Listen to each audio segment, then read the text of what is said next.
welcome to another cup of coffee with me, Sandy. Today I have got, I think, the youngest painter that I've ever had the pleasure of having a cup of coffee with. She's bright, she's young, she's smart, she's sassy, and I have just met her, and she is like bubbles. She is like champagne. And when I met her, which was just the other day, which was at Galeria 151, I looked at her and I thought, where does she come from? Because she's got a very beautiful face, but her eyes are slightly Oriental. And when I said to her, are you Oriental? And she said, no, but let me introduce you to this very young, vibrant painter. And her name is Erika. And suddenly you have got a second and third name, and I want you to pronounce them. The second is Roberta. And now please pronounce your family name. My family name is Nataliani, Italian.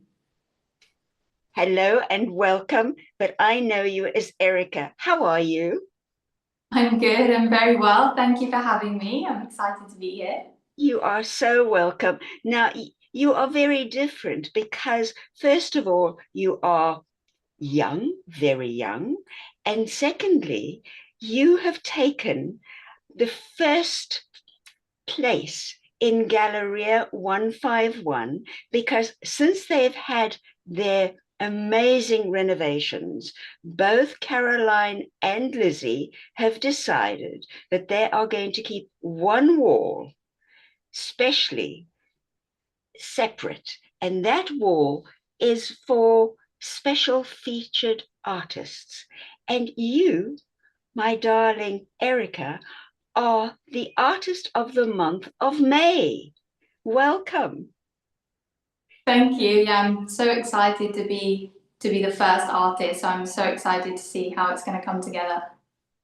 I call you my Mayflower because you seem to specialize, from what I have seen, still life, but florals.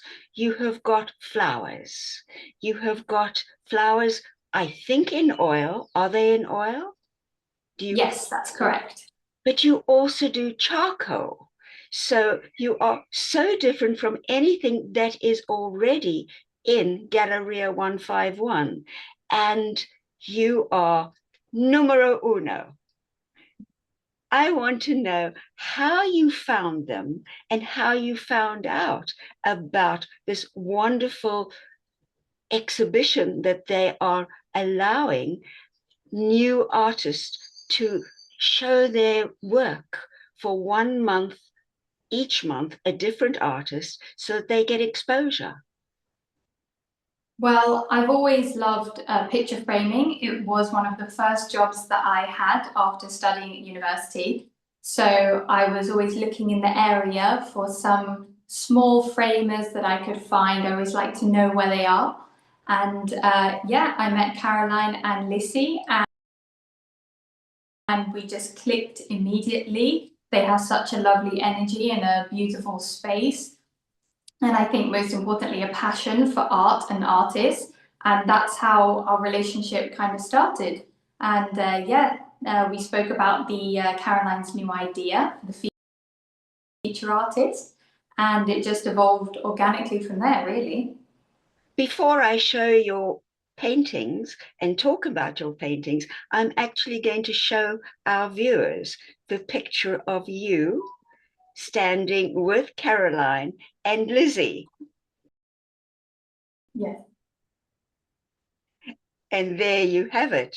We have just seen the three lovely girls. And that was just last week because you started the beginning of May. And it's only now the 5th of May. And you go live really tomorrow on all the platforms, whether it be YouTube, Instagram, LinkedIn, and anything else that you are going to put your work on and show everybody what Erika can do. Now tell me, when did you start? So I've always loved painting since I was a little girl, but I didn't really see it as a viable career, if I'm honest. So I went to university and studied architecture. I figured that's a good balance between something academic and something creative. That was my thought process at the time, and I took art classes, did life drawing all throughout my studies. And then when COVID hit, was really the perfect opportunity to really explore painting and see what I wanted to do with it. And that's where I really found my love of painting florals and landscapes as well.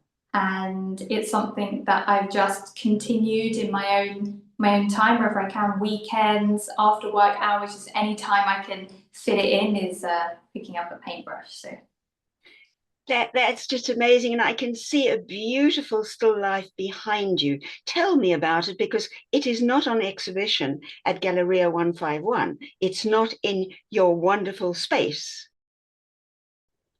Correct. So this piece is actually quite special to me because it's a still life of lilies that my mother gifted to me for one of my birthdays. And the little figure that you see here is actually a handmade napkin holder made by my dad. So he welded together a spoon, two forks, and two spoons for feet. And welded it together and it became a little napkin holder. So one day on my dining table, I had the lilies from my mum and the napkin holder from my dad. And it was just a really nice little merging of the two symbols. So yeah, that painting is very special to me. So I keep it for myself. It's a marriage that was made in heaven. Absolutely, yes. What a beautiful story. And I started off by saying that I asked you where you originated from because of your name and because of your, I think, slightly slanty eyes. And you said Italian. Was your father Italian or was your mother Italian? My father. So I was born in England, but half Italian through my dad, and have always grown up in an Italian culture and very much in the family. So coming to Spain was kind of connecting with a part of myself in that way because of the Mediterranean culture. I just love it so much. So very happy. Why did you come to Spain and not go to Italy? Because I think Spain presented a different challenge. Italy, I've been to many times, and there's so much beauty and art in the country. I mean, it's incredible. But I think for myself, I wanted to challenge myself a little bit more, and coming here, learning a new language, trying to navigate everything that entails, and living in a new place. And yeah, you can't beat the weather, that's for sure. That's for sure. Well, I'm sure that Italy has also got very good weather because it's very close to us, but True. it's Mediterranean. Um, the flowers that you paint, do you get your inspiration from the flowers that you see here? Yes, so it's a mix of flowers that I see and images that I'm inspired by. I'm always looking for new images that I can pull something from. And for me, it's really about a flower that really calls my attention, whether that be for the vibrancy of the colors or the actual shape of the flower head. Some of them have such beautiful, delicate petals and shapes to them. And it's really something that I see, I think, wow, I want to study that. And that's how I view painting it. I view it as an exploration of the beauty of that flower, and me trying to understand it and enjoy it really. Well, that shows in the one rose that I'm actually going to be showing my viewers how the petals just are there and they're all individual. And you have just explained how you've done it. You can see what I'm saying. Well, everybody can see, you know how you did it. So you did you start off with oils or did you start off with charcoal? So I usually start with chalk and charcoal. The monochrome means of that means that I can always study the petal to a good degree first before exploring colour, because I think the colour and the form are very different and they should be tackled differently. So the chalk and charcoal drawing allows me to improve my understanding of that flower subject, and then the colour in oil painting is where I can have a lot of fun and explore so much, because oil paints are just, they're so vibrant, they're just amazing for producing a really rich painting. And so I like to do both because they inform my understanding of the flower in different ways. And it shows, because when people see your charcoal paintings, they are soft and they've got the depth, but then you look at your painting and you can see the difference and the vibrance of it and how it virtually explodes.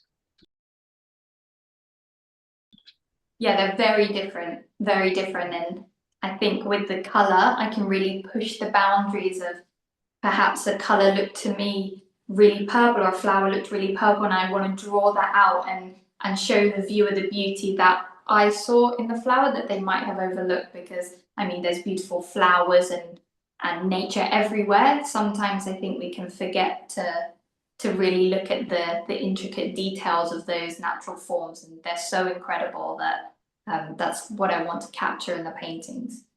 I said initially that you were the youngest painter that I've been speaking with, but you're not the youngest painter. You have got an old soul. I mean, you really go in depth. And somebody for your age, and I'm not going to repeat what your age is, but you are very young. But you look at things with an old head. Yes, and I think it shows in all aspects of my life, really. I like music from the 80s and the 70s and things like that. So there is a part of that. I think something that we've lost in the modern age with technology. Everything's so rapid and quick, and I think there's a beauty in the slow approach and really just taking time to enjoy something in the flesh. It's amazing for me to hear, because I am an old lady and you are a very young lady, and here you are seeing it the way that I see it, which is incredible because there's such a big age difference. Let's go on to how you choose your paintings. Do you go out looking for something, or does something just hit you in the face and you feel, I've got to paint that? And then do you take a photograph, or do you walk around with a pen and paper? So normally I will take if I'm out, I'll take photos of everything that captures my attention, and that can actually be quite a lot. And so I find the best thing to do is when I get home and I've had a moment, is to reflect through perhaps the photos that I've taken, or I have an album on my phone, for example, where I just collect lots of references or little sketches in my sketchbook, and I go back and then I see within that something's going to catch my attention more than the rest. So it's kind of like there's an overload of information. I want to capture as much of it as I can, whether I'm scribbling or I'm taking loads of photographs. And then I take a moment to actually breathe, look and say, what did I actually love about that? Or maybe that color wasn't what I thought it was, thinking back. And that's how I kind of filter out some of that noise.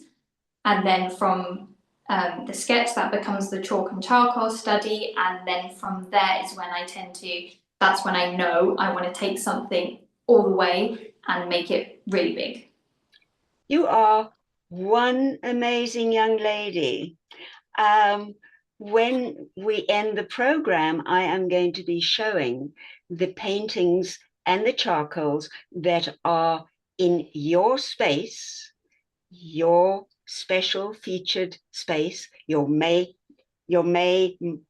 for me, it's not May Day, it's you are my Mayflower, as I've said before. So in your Mayflower space, I am going to be showing a collection of your paintings, a collection of your charcoals, and then the viewers can actually see the difference of what you have been explaining to us in detail. I just got something else that I want to bring to light, which I don't know how you're going to feel about that. You have got a little helper, and I had hoped that you would permit us to see your little helper. And your helper, and it's strange that we are recording today, being the 80th anniversary of the end of the war, and Winston Churchill would have been around at that time, ish, and your little helper is called Winston. And would you mind, as we're not going to be seeing Winston in the flesh, at the end of the program, may I show a photo of your darling Winston? Absolutely. He is my pride and joy. He is the worst studio assistant I've ever hired. Not very good at his job, but safe to say he definitely keeps me company while I'm painting, so absolutely. Well, let me just repeat that if people want to see your work, for the month of May, your work is going to be on display at Galeria 151, which is in Estepona. I don't know the full address, and I should know it because I go in there so often. But the only way that I can explain it is it's virtually across the road from the Elba Hotel. And that will give people an idea. And are you going to be there most of the time this month? I will be there at weekends on Saturdays if people want to come and visit. Otherwise, I'm more than happy to meet people there as and when suits them. So they can go in. If you're not there, they can speak to Caroline, organize a time, which then you would be there, and she would arrange a booking so that they would meet you and see your paintings, see the painter and her paintings. Yes, absolutely. More than happy to to chat to people, and just it's so lovely to hear people's feedback and responses and know that they connected with it in some way. It's a very special feeling, that's for sure. It's always, I have found, always interesting when you see a painting to speak to the artist, because then it means so much more. It is just, it's the marriage. It's not just a painting. You have met the artist and you get the feeling of the artist. So when you hang it up in your home, there is part of the artist there as well. Exactly. I think it's so much, really, the person that created it gives so much into the painting that it's so nice to bridge that gap then with the person who sees it and falls in love with it and wants it in their home. It's like a connection that spans any distance. You know, that person will look at the painting and think, oh yeah, I know the artist, you know, made that with love and passion, and that's really nice. Well, I'm going to wish Mayflower lots of luck for the month of May. May you have lots of joy at Galeria 151, and I look forward to seeing you again. Take care, be well, and I will come and visit you there one Saturday, and we will raise a glass as we have done before. The two of us sat there at the end of the day and had a little chat, as people will see, and raised a glass because we had met each other and it's not going to be the only time. So no, definitely not. Now I say to you, take care, good luck, and I will see you again soon. And to my viewers, thank you for watching, and please go in, see the paintings, and also meet Erika, because as you've heard, she is one special young lady who has lived a long time before. Take care. Bye-bye. Thank you so much, Sandy. Bye. Bye-bye.